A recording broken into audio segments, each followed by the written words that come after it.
channel. Please don't skip the ads, at paki-like naman, share at subscribe mo na rin, salamat. Chapter 231 Chapter 230, Worse Than a Beast, ikalimang update. Karagdagang update para sa Lemon Helmsman. Naisip ko na ang pagtulog ng magkasama ay magiging komportableng gabi. Sinong mag-aakala na bagamat si Jingzi ay natulog sa pagitan nilang dalawa, si Zhu Xining ay napakalapit sa loob at si Liu Jinghong ay napakalapit sa labas. Ang malaking bakanteng espasyo sa gitna ay kay Jingzi. Tila pareho silang nagalit na walang lalapit kay Jingzi, o kaya naman ay pastahan sila kung sino ang unang lalapitan ni Jingzi. Dahil dito, napakahirap hawakan ni Jingzi. Kahit sino ang unang lumapit, siguradong masasaktan niya ang kausap, pero kung walang lalapit, sobrang kahihiyan ang mararamdaman niya. Nakaupo kasama ang dalawang dilag, naging tapat. Mahiya ka. Ayaw mapahiya ni Jingzi, kaya hinaplos muna niya ang balikat ni Zhu Xining gamit ang kaliwang kamay, at pagkatapos ay tahimik na inakyat ang slim waist ni Liu Jinghong gamit ang kanang kamay. Dahil ang parehong babae ay nakatalikod kay Jingzi, ni isa sa kanila ay hindi nakakakita sa isa't isa, kaya nang kumilos si Jingzi, hindi nila maiwasang matuwa ng palihim. Palihim siyang lumapit para eye comfort ako sa mga oras na ito, dapat mas mahalaga ako sa kanya. Magkaiba ang figure ng dalawang babae, pero pareho silang curvy at graceful. Sa sandaling masangkot si Jingzi, siya ay nagiging hindi tapat. Hi, salamat sa jujube eating pill. Kung hindi, maya-maya, hindi na makakasabay ang kanyang nutrisyon at mauubos din siya ng maaga. Hindi lamang siya hindi komportable, sina Zhu Xining at Liu Jinghong ay nakaramdam din ng hindi komportable matapos siyang kulitin. Palagi nilang nararamdaman na hindi nila kayang humiga mag-isa, at gusto nilang hayaan siyang yakapin siya para matulog. After this thought came out, Liu Jinghong still well, after all, ganito kami natulog kahapon, at baka mas close pa kami, kaya tinanggap ko talaga sa puso ko. Ngunit si Zhu Xining ay nalilito at sinisisi pa rin ang kanyang sarili kung bakit siya nagkaroon ng ganoong pag-iisip. Ngunit ang katawan ni Honest ay sumalungat sa kanyang iniisip, at tila may boses sa kanyang puso, hawakan mo siya, o hayaan siyang hawakan siya. Ngunit sa sandaling ito, biglang tumigil ang hindi mapakali na mga kamay ni Jingzi. Dahil nakahiga siya, ang kanyang dalawang kamay ay kailangang ganap na alagaan ang dalawang kapatid na babae sa tabi niya, at ang posisyon na ito ay napaka-awkward. Nung una okay lang, pero pagkaraan ng mahabang panahon, parang pulikat ang mga braso niya. Ngunit sa sandaling kinurot niya ang kanyang kamay, ang magkapatid na babae ay lalong nag-isip. Hindi kaya napaka-proactive niya pero hindi siya sumasagot kaya nagalit o naagrabyado. Anyway, nakatalikod si Liu Jinghong, Zhu Xining, at hindi siya makita. Paano kung tahimik akong tumalikod para eye comfort siya? Sabay silang dalawa sa ideyang ito, at sakasabay na napalingon. Sa susunod na sandali, sila ay nakatingin sa isa't isa ng napaka-awkward. At ang mga kamay ni Jingzi ay nakalagay pa rin sa hindi kalayuan sa kanilang mga katawan matapos niyang bawiin ang mga ito. Naunawaan ito ng dalawa sa isang tingin. Lei, hindi lang pala siya ang umaaliw sa akin. Ha! Tapos, lumingon ulit yung dalawang babae. Tiningnan ni Jingzi ang eksenang ito at hindi alam kung iiyak o matatawa. Biglang nanlaki ang mga mata niya at nagngangalit ang mga ngipin. Kung ang isang lalaki ay hindi nagpapakita ng kanyang kapangyarihan, akala mo ako ay isang may sakit na pusa. Muli niyang iniunat ang kanyang mga kamay, kanya-kanyang hinawakan ang mga balikat nito, at bago pa sila makapag-react, nagsimula na siyang gumamit ng puwersa para hilahin ang mga ito sa kanyang mga braso. Si Zhu Xining ay nakahiga sa kanyang kaliwang bahagi, na ang kanyang ulo ay nakapatong sa kanyang kaliwang balikat. Si Liu Jinghong ay nakahiga sa kanyang kanang bahagi, nakasandaw sa kanyang kanang balikat. Tumigil ka na sa pagsasalita, matulog ka na. Pagkasabi niyon ay ginawaran niya ng puwersa ang kanyang mga braso, dahilan para mapasinghot silang dalawa, at pagkatapos ay walang nangyari. Nang makitang nakapikit na talaga si Jingzi, humilik siya ng bahagya mula sa kanyang ilong, at ang kanyang mahahabang pilag mata ay kumikislap pataas pababa sa kanyang paghinga. Tiningnan ni Zhu Xining, Liu Jinghong, ang eksenang ito at biglang nakaramdam ng napakaganda. Walang gustong magsalita muli para basagin ang mahirap na katahimikang ito. Katulad noong mga bata pa sila, nakahiga silang tatlo sa iisang kama at nakatulog. Nanaginip si Jingzi at masarap ang tulog. Nang muli niyang imulat ang kanyang mga mata ay kinaumagahan na. Nagunat ako at sobrang komportable. Pagtingin ulit sa harapan ko, wala na itong laman. Tila nag-alala ang magkapatid at nauna silang bumangon, kaya agad silang naupo at nakita nilang pareho silang nakatayo sa silid na walang nagsasalita, hindi nagsasalita, nakatingin sa kanya ng diretsyo. Medyo nalito si Jingzi. Ano ang ibig sabihin nito? Tapos nung naisip ko yung panaginip ko kagabi, nahiya agad ako. Hay, parang kalahating panaginip at kalahating realidad ang kagabi, muntik na siyang maging halimaw. Ngunit isipin mo ito, ang mga hayop ay mas mahusay kaysa sa mga hayop. Kabanata 232 Sino ang may-ari ng hardin? Ika-6 na update. Karagdagang update para sa engkwentro ni Jesus sa Taiman. Mga ate, paano kayo natulog kahapon? Ngumiti si Jingzi para maputol ang awkwardness. Ano sa tingin mo? Tumingin si Zhou Xining sa kanya at tahimik na sinabi. Ipinatong ni Liu Jinghong ang kanyang mga kamay sa kanyang dibdib, maingat na pinagmasdan ang mga pagbabago sa ekspresyon ni Jingzi, at itinaas ang kanyang kilay, kagabi. Nakatulog ka ba o nagkukunwaring tulog? Medyo naghinala si Liu Jinghong. Sila ay ginamit ng sama-sama, at ang kanilang mga iniisip ay malinaw, at ang kanilang mga galaw ay direkta, na tumatama sa punto ng direkta, at kahit na siya ay halos hindi makatiis. Kung hindi niya siya itinulak palayo sa huling kaunting lakas, si Liu Jinghong ngayon ay hindi magiging katulad ni Liu Jinghong kagabi. Paano nagagawa ng isang taong natutulog ang ganoong bagay? Ang hindi niya alam ay ang mga lalaki ay mga hayop na mas mababang katawan, at ang ilang mga kasanayan ay likas, at maaari silang magamit ng mahusay kahit na sila ay natutulog. Mabilis na sumagot si Jingzi, syempre nakatulog ako. Nang hindi binigyan ng pagkakataon si Liu Jinghong na magsalita muli, nagtanong siya, ano ang nangyari pagkatapos makatulog kagabi? Si Liu Jinghong ay nadismiss sa isang pangungusap. Na-block ang gustong itanong ni Jinghong at Zhou Xining. Paano sila magkakaroon ng lakas ng loob na ilarawan ang isang nakakahiyang eksena kagabi? Hindi pa banggitin ang paglalarawan nito, kahit ngayon lang nila ito binanggit, kung may pira-pirasong sumiklab sa kanilang isipan, mararamdaman nila ang mainit na pagkislap sa buong katawan nila, at basa ang katawan. Nang makitang tahimik ang dalawa, palihim niyang sinulyapan ang harapan nila, sa pag-aakalang napakatago pa rin ng mga damit nitong panahon. Maliban na lang kung nakasuot sila ng masikip na damit panggabing, magiging mahirap na ipakita ang kanilang figure ng perpekto. Halimbawa, ang dalawang taong nasa harap ko, na tumitingin dito, ay masasabing may perpektong mga figure, ngunit pagkatapos lamang maranasan ito ng iyong sarili malalaman mo na pagkatapos ng pagiging perpekto, magiging kahanga-hanga ka. Bumaba ang tingin niya sa kanyang mga kamay, nakaramdam ng kaunting inggit. Pinapadali ko na naman kayong dalawa. Ang aksyon na ito ay nangyari sa mga mata ni Liu Jinghong, at agad siyang nagalit. Nagsisinungaling ka, hindi ka talaga natutulog. Tulog ka talaga. Maaari mong tingnan ang iyong mga kamay kapag natutulog ka. Anong problema sa mga kamay mo? Nakatingin pa rin ako sa paa ko. Pagkasabi niyon ay itinaas niya ang kubrekama, pasulyap-sulyap sa ibaba, marahil dahil sa madaling araw, ang ilang tanawin ay hindi magandang tingnan. Tumawa si Jingzi at muling nagtalukbong ng kubrekama. Namumula na naman ang mukha ng dalawang babae. Ibibili kita ng bagong damit. Pagkatapos sabihin iyon, nag-walk out si Zhou Xining. Ayaw na niyang manatili pa rito, ngunit ang mukha ni Liu Jinghong ay hindi kasing nipas ng mukha niya. Kinurot niya ang kanyang baywang gamit ang dalawang kamay at nagsimulang magtanong. Ang hardin na iyon sino ang Panginoon? Ha! May-ari ng hardin. Nagulat si Jingzi, ngunit nanatiling kalmado ang mukha, ano ang sinabi mo? Sino ang may-ari ng hardin? Magpanggap ka pa. Galit na sinabi ni Liu Jinghong, kagabi, pagkatapos mong makatulog, hinawakan mo. Tinatawagan ng may-ari ng hardin, nagpapanggap ka pa rin bang tanga? Si Jingzi ay natakot, iniisip na ito ay isang malaking bagay. Gayunpaman, ito rin ang kawalan ng pagkilala sa napakaraming babae. Sa kabutihang palad, ang mga kababaihan sa panahong ito ay puro at natural na mga batang babae. Kung ito ay sa kanyang kapanahunan, ang mga babaeng bumaba sa linya ng pagpupulong ay patay na sa ilalim ng araw, pabayaan ang isang panaginip. Madaling aminin ang mga pagkakamali.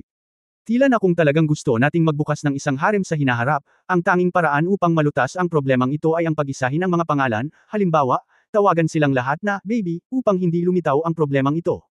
Nang makitang tulala si Jingzi, hinimok ni Liu Jinghong, magsalita ka dali. Sino ang may-ari ng hardin na ito? Nabalitaan ko na mayroong isang romantikong lugar sa Jingzhou City.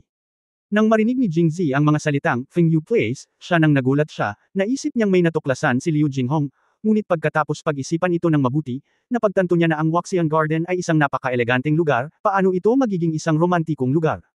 Sure enough, she continued, fragrant garden. Ang ginang doon ay tinatawag na may-ari ng hardin. Hindi mo siya pinag-uusapan, di ba? Pagdating niya sa Jingzhou, Waxian Garden lang ang pinuntahan niya. Medyo narinig ko na ang Fragrance Garden, pero hindi pa ako nakakapunta doon. Nang makita siyang tulala, naisip ni Liu Jinghong na siya ay tama, ang kanyang mukha ay puno ng hindi paniniwala. Ikaw, bakit ka man lang nai-inlove sa ganyang klase ng kalahating edad na babae? Kasing edad na siya ng ina ni Wu. Ikaw, ano ang gusto mong sabihin ko tungkol sa iyo? Si Liu Jinghong ay labis na nagalit, iniisip ang kanyang kapatid na babae sino sa atin ang hindi 100 beses ng 1,000 beses na mas mahusay kaysa sa matandang bastard na iyon. Tanggap na namin na sinamantala mo ako ngayong gabi, pero iniisip mo yung matandang babaeng yun. Bigla akong nakaramdam ng hinanakit. Natulala talaga si Jingzi, dahil hindi niya talaga akalain na iisipin ni Liu Jinghong na sobrang lakas ng panlasa niya. Kahit gaano siya kagutom, ang pipiliin niya ay si Yu Jia. Paano siya makakatakas sa ganoong klase ng biyenan? Mabilis niyang ikanaway ang kanyang kamay, hindi ako, wala ako, huwag kang magsalita ng kalokohan. Paano ko malalaman ang may-ari ng Fragrance Garden? Tapos ikaw kagabi. Sino ang tumatawag? Kagabi. Si Wang Yingqiu ay hindi dapat ma-recruit sa oras na ito, kung hindi, ang epekto ay magiging masyadong masama. Inilibot ni Jingzi ang kanyang mga mata at nagbiro. Ba, kalokohan mo ang sinasabi mo. Nasabi lang ni Liu Jinghong iyon nang bigla niyang makita ang pamilyar na paggalaw sa mga kamay ni Jingzi, at pagkatapos ay naisip ang sinabi niya tungkol sa bilog at malaki, at agad na nag-react. Pervert ka. Dumura siya at tumalikod, namumula ang leeg. Nakahinga ng maluwag si Jingzi, iniisip na ang mga bagay ay sa wakas ay natapos na. Sa oras na ito, pumasok si Zhou Xining mula sa labas, na may hawak na bagong cotton robe sa kanyang kamay, na tamang-tama para magpainit sa araw na ito. Hindi napansin ni Zhou Xining ang kahihiyan ni Liu Jinghong. Pagkapasok sa silid, inilagay niya ang mga damit sa kama at hinayaang subukan ito ni Jingzi. Ginawa ko ito para sa iyo noon. Akala ko magtatagal bago mo ito isusuot, ngunit dumating ka rito nang hindi inaasahan. Subukan ito at tingnan kung kasya ito sa iyo. Nang marinig ito, labis na naantig si Jingzi, at hindi niya inaasahan na magiging sikat siya. Si Zhou Xining, isang mahuhusay na batang babae mula sa Jingzhou, ay talagang may kasanayan sa pananahi, at madali siyang makabuo ng cotton robe na angkop para sa season na ito. Sa tingin ko ay gumawa siya ng higit pa sa set na ito, at malamang na gumawa siya ng mga damit para sa lahat ng panahon ng tagsibol, tag-araw, taglagas at taglamig. Hinihintay na lang siyang pumunta sa Jingzhou. Kung marinig ito ng mga mahuhusay na tao mula sa Jingzhou, lalo na si Song Jimao, malamang na magagalit sila at mamamatay sila sa dugo. Nang makitang pinupulot ni Jingzi ang robe at sinubukan ito, si Zhou Xining, tulad ni Liu Jinghong, ay walang balak na umalis, ngunit tumalikod. Hindi nagpakita ng anumang pagpapanggap si Jingzi. Binuksan niya ang kubrekama at nalaman sa kanyang kahihiyan na kung isusuot niya ang salawal para sa isa pang araw, ito ay lubhang hindi komportable.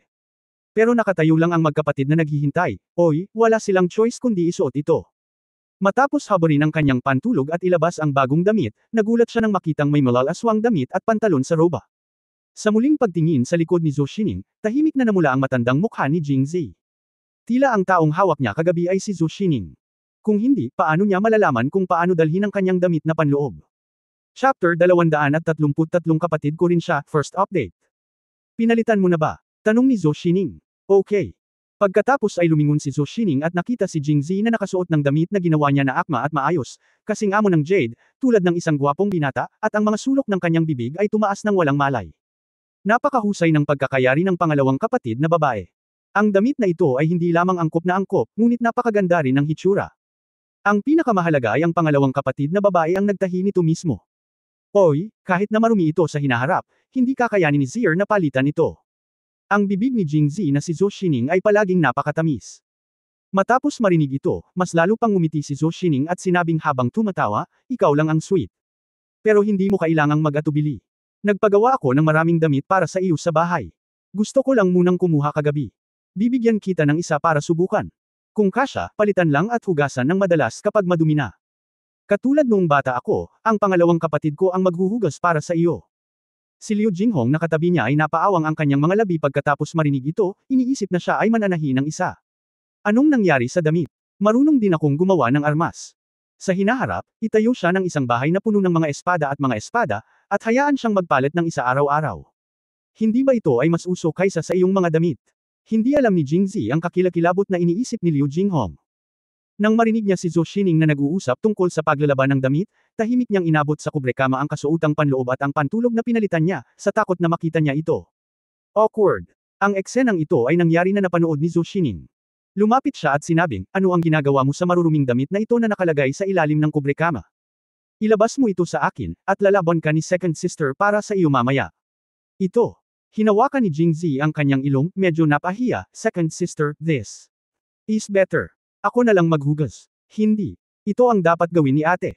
Hindi napigilan ni Zhou Xining na itaas ang kubrekama at maghanda para kunin ang maruruming damit ni Jingzi. Saglit na natigilan si Zhou Xining, at pagkatapos ay inisip niya kung ano ang amoy nito, ngunit niyakap niya pa rin sila ng mahigpit sa kanyang dibdib nang hindi nagpapakita ng anumang pagkasuklam. Tila ang lahat ng ito ay ang pinakakaraniwang bagay. Pagkatapos ay sinabi niya, mula ngayon, ang mga damit na ito ay ibibigay sa pangalawang kapatid na babae. Ang mga kamay ng mga lalaki ay hindi ginagamit sa paglalaban ng mga damit, hindi pa banggitin na ang ating Zier ay napakatalino. Puno ng paghanga at pagmamalaki ang kanyang mga mata. Walang magawa si Jingzi, ngunit sariwa pa rin sa kanyang alaala ang mga salitang sinabi niya, dahil noong siya ay nasa kolehiyo, ito ang catchphrase ng isang malakas na lalaki sa kanyang dormitoryo. Ang mga kamay ng lalaki ay hindi para sa paglalaban ng damit, kundi para sa pagyakap sa mga babae. Kaya sa loob ng 4 na taon niya sa kolehiyo, lagi niyang pinipili ang mga reversible na damit kapag bumibili ng mga damit. Isuot muna ang front side, at isuot ang reverse side kapag madumi ito. Kapag marumi na ang likod, ang alikabok sa harap ay kinuskos, at pagkatapos ay paulit-ulit ito ng maraming beses. Kapag hindi na marumi, itatapon niya ang mga damit sa isang malaking balde, lagyan ng subang panlaba at tubig, at sisipain ito ng 2 paa. Ang gayong kahangahangang operasyon ay nagulat kay Jingzi at sa iba pa. Habang hinahangaan nila siya sa pagtupad sa kanyang salita, nakaramdam din sila ng kaunting awa sa kanya. Dahil hindi pa siya nakayakap sa isang babae noong kolehiyo. Upang kapag dumaan siya sa ilang mga hair salon sa gabi, huminto siya at tumingin sa mga batang babae na nawalan ng paa. Hindi malinaw kung niyakap siya nito mamaya. Pagkatapos magpalit ng damit, nang makitang tila may gustong itanong pa sa kanya ang magkapatid, nagdahilan si Jingzi na lumabas para gumawa ng mga armas at nagmamadaling umalis. Sa pagtingin sa kanyang pagtakas pabalik, ang dalawang babae ay magkasabay at walang katapusang nagtawanan. Pagkatapos ay nagtanong si Zhu Xining, may itinanong ka ba? Umiling si Liu Jinghong, napakatalino niya. Sinabi lang niya. Oh, tumanggi pa rin siyang magsalita. Walang lakas ng loob si Liu Jinghong na magsalita sa harap niya. Sinabi ni Zhu Xining sa kanyang mukha kung ano ang ibig sabihin ng malaki at bilog. Hindi na nagtanong pa si Zhu Xining. Napaisip lang siya saglit. Ilang araw pa lang siya dito. Sinong babae kaya ang mapot? Sa katunayan, naisip ni Zhu Xining si Wang Yingqiu. Tutal, si Jingzi ay napakalapit sa kanya noong sila ay nasa pulong ng tula. Gayunpaman, dahil sa pagkakakilanlan ni Wang Yingqiu, gumawa si Zhu Xining ng inisyatiba na ibukod siya. Tila hindi niya inaasahan na magkakaroon si Jingzi ng anumang gusot sa kanya. Baka si Zhang Xiaoyu, may-ari ng hardin ng kanyang palayaw. Hindi, kailangan kong magtanong muli mamaya. Sa oras na ito, si Liu Jinghong ay bumantong hininga at sinabing may kaunting pag-aalala, hindi ako makakatagal sa Jingzhou, at ayaw niyang sumama sa akin sa Liangzhou. Sa hinaharap, kailangan mo pa rin siyang bantayan sa Jingzhou. Si Zier ay bata at may talento. Guwapo siya at napakabait ng puso. Kung hindi siya mag-iingat, maraming mapang-akit na babae ang nagbabalak laban sa kanya. Kailangan mo siyang bantayan simula ngayon. Si Zhu Xining ay mukhang solemn na at madalas na tumango. Ang dalawang magkapatid, na magkasalungat sa isa't isa, ay nagkaroon ng pambihirang kasunduan sa isyu ng pagprotekta sa kanilang nakababatang kapatid. Tila na sa kanilang mga mata, ang kanilang nakababatang kapatid na lalaki ay ang pinakamahusay, at iba pang mga babae ay masamang tao, at sila ay tumitingin sa kanya. Pagkatapos sabihin iyon, binago ni Liu Jinghong ang paksa, dahil hindi ako makakatagal sa Jingzhou, bakit mo siya sinusubukang agawin sa akin? Sumulyap si Zhu Xining sa kanya at gustong sumagot ng ilang salita, ngunit pagkatapos na isipin iyon, tama ang sinabi niya. Nang umalis siya sa Jingzhou, marami pa siyang natitirang oras para sa kanyang sarili. Okay, hindi ako makikipagkompetensya sa iyo sa panahong ito. Pagkasabi noon ay niyakap niya ang kanyang damit at lumabas ng pinto. Binuksan ni Jingzi ang pinto, at nahulog ang isang lalaki, kaya kinain niya ang kanyang tae. Matapos makita kung sino iyon, sinipan ni Jingzi ang kanyang puwet, Brother Joe, ikaw din ang pinakatalented na tao sa Jingzi. Saan mo natutunan ang ugali na samando sa pader? Eksakto. Nakaupo si Hanhan sa hagdan sa pintuan. Napatayo siya nang marinig niyang bumukas ang pinto, sinabi ko sa kanya na maupo na lang siya dito at maghintay. Talagang lalabas ang batang punong nayon, ngunit ayaw niyang makinig at nagpumilit na humiga sa pintuan. Tumingin ako sa loob at hindi ko alam kung ano ang tinitingnan ko. Hindi niya nakalimutan magreklamo kay Zhou Jiwei. Si Zhou Jiwei ay bumangon mula sa lupa at ngumiti ng nakakaloko, Kuya Jing, huwag kang magtaka, kuya, hindi ka ba curious lang? Pagkatapos ay muli siyang lumapit at bumulong, narinig ko ang hanggal na kapatid na ito na nagsabi na si General Jinghong ay talagang kapatid mo. Tumango si Jingzi. Pagkatapos ay lumabas si Zhu Shiren para hanapin ka kahapon. Kapatid ko din yan. Pagkatapos ng ilang sandali ng katahimikan, hindi napigilan ni Zhou Jiwei na magtanong, pagkatapos ay nagpunta ka sa Waxian Garden at nanatili doon ng napakatagal kahapon. Ang Master Wang Yuan na iyon. Kapatid mo pa rin ba siya? Haha, tama ang hula mo, kapatid ko din siya. Pero hipag ko siya. Dagdag ni Jingzi sa kanyang isip. Sa oras na ito, si Zhou Ji ay hindi pa lubusang natakot, at matagal siyang nakabalik sa kanyang katinuan. Hindi ko inaasahan na magkakaroon ng napakaraming kapatid na babae si Kuya Jing. Talagang, nakakainggit. Ikanaway ni Jingzi ang kanyang mga kamay at mahinhin na sinabi, hindi naman masama, 3 magkakapatid lang. Pero, 3 lang. Pakiramdam ni Zhou Jiwei ay masyadong mahinhin si Jingzi. Kung kukunin mo ang alinman sa 3 magkakapatid na ito, hindi ba lahat sila ay nakamamanghang kagandahan? Ngunit ang hindi niya alam ay may 5 pang kapatid na babae si Jingzi. Ang kabanata 234b ay masyadong nagsasalita, pangalawang update. Tanungin ko ba, Brother Jing, ang magkakapatid na ito ay kamag-anak? Tanong ni Zhou Jiwei na may huling bakas ng pantasya. Kung oo ang sagot ni Jingzi, maaari niyang ihinto ang pag-aaral ng calligraphy kasama si Jingzi at tumuon sa pagiging bayaw niya. Ngunit ang sagot ni Jingzi ay direktang pinawi ang kanyang mga ilusyon. Sa totoo lang, wala sa mga ito ang biological sisters. Ngunit ang ilan sa kanila ay nahalikan na. Sinulyapan ni Zhou Jiwei si Jingzi na mas naiinggit. Hindi ka mag-anak. Dapat para sa paghalik yan. Parang regalo talaga sa tamang tao ang will be finished sooner or later, pero hindi ko alam kung may pakinabang pa sa kanya. Kaya nagtanong siya, Brother Jing, binigay ko sa iyo ang tableta na iyon. Walang silbi. Naisip ni Jingzi na nagsisisi siya at babalik, kaya ibinuko niya ang kanyang mga kamay at sinabi. Hindi gumagana. Nasubukan mo na ba? Napatingin si Zhou Jiwei sa ibabang bahagi ng katawan ni Jingzi at biglang nakaramdam ng simpatiya. Napakaraming mabubuting kapatid na babae sa paligid niya, ngunit hindi man lang siya makainom ng gamot. Nakakaawa talaga. Parang patas pa rin ang Diyos. Matapos siyang bigyan ng gwapong anyo at walang kapantay na talento sa tula at kaligrapya, tahimik niyang inalis ang saya ng pagiging lalaki. Sa pag-iisip tungkol dito, dapat akong makontento. Siya ay bumantong hininga, tinapik si Jingzi sa balikat, at umaaliw na sinabi, Brother Jing, huwag kang malungkot, hindi kita masisisi sa ganitong bagay. Kami ang kabisera ng medisina sa Jingxi, at may hindi mabilang na uri ng mga panggamot na materyales na maaaring magpapataas ng virility. Kapag bumalik ako, kailangan kong maghanap ng higit pa para sa kanyang kapatid na Jing na mabawi. Damn it! Hindi alam, si Zhou Jiwei ay itinuturing na isang mabilis na tao. Galit na galit si Jingzi. Gusto ko siyang pag-alitan ng ilang beses, ngunit pagkatapos ay naisip ko, ito ay mabuti, hindi bababa sa hindi niya malalaman ang sekreto ng pag-inom ng jujube pills. Kalimutan ito, kung ikaw ay itinuturing na isang mabilis na batang lalaki, tretuhin lamang bilang isang mabilis na batang lalaki. Ito ay maaaring ituring bilang kabayaran sa kanyang pabor para sa paghahatid ng gamot. Tinapik din siya ni Jingzi sa balikat na may malalim na tingin sa mukha. Kung gayon, huwag mong abalahin si Kuya Zhou. Tumango si Zhou Jiwei, ang kanyang ekspresyon ay parehong solemn na. Sumunod, nagtanong si Zhou Jiwei, Brother Jing, itong kaligrapya. Magiging pareho sa susunod. Nag-isip sandali si Jingzi, pagkatapos ay umiling. Siguradong ngayong araw na ito. Talaga, medyo tuwang-tuwa si Zhou Jiwei. Mukhang ganito ang ugali ni Brother Jing. Hindi lang siya mabilis gumawa ng mga bagay-bagay, siya rin. Napakabilis. Siyempre, naniniwala ako na malapit nang maibalik ni Brother Jing ang kanyang kaluwalhatian. Well, sana. Hindi naman kailangan ni Kuya Jing. Paano ka magiging negatibo kung hindi ka man lang naniniwala sa sarili mo? Huwag kang mag-alala, kahit na hindi mo iniisip ang iyong sarili, kailangang isipin ni Brother Jing ang iyong mga kapatid na babae. Seryosong sabi ni Zhou Jiwei. Sabi, worry, tapos na ba? Balak ko sanang turuan ka ng calligraphy, pero hindi ko akalain na ganyan ka pala kangas. Tila kung hindi kita turuan ng leksyon, malamang na hindi mo malalaman kung ano ang mga panganib sa mundo. Nag-isip sandali si Jingzi at pagkatapos ay sinabi, gusto ni Brother Zhou na matuto ng sarili kong cursive script, tama ba? Mabilis na tumango si Zhou Jiwei. Kung gayon alam mo ba ang tungkol sa asupra? Sulfur.